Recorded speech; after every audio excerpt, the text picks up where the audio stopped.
डॉक्टरिया लगा हवा तनी समस्या बतावा डीजे विकास दबंग खाना ने खाई छै सोचत रहै छै होई गेलै कमजोर दिनो गलै छै दहिया सुखा न जाइ छै ठोर हो डॉक्टरिया लगावा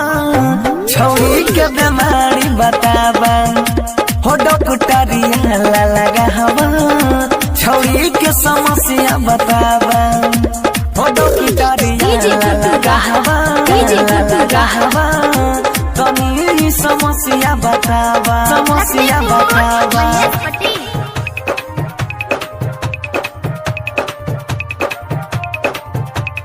पता नहीं चला दुखावा केतनो कैलिया ओझागोनी तोरा पास लिया तोहरा नाम हम सुनी बीपी के मशीन लगाई के तनी करेला होना जांच हो डॉक्टरिया लगावा छौरी के बीमारी बतावा हो डॉक्टरिया लगावा तनी समस्या बतावा हो डॉक्टरिया लगावा तनी समस्या बतावा डीजे विकास दबंग हमारा लगाई छै एकरा लगी गेलै लभ के हवा सेट न कैले कई कोनो आयुर्वेदिक के दवा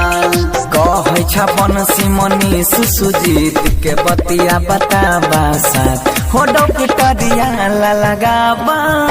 छौरी के बीमारी बतावा हो डॉक्टरिया लगावा छौरी के समस्या भगावा खाना ने खाई छै सोचत रहै छै होई गेलै कमजोर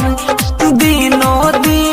गलै छै दहिया सुखा न जाइ छै ठोर हो डॉक्टरिया लगावा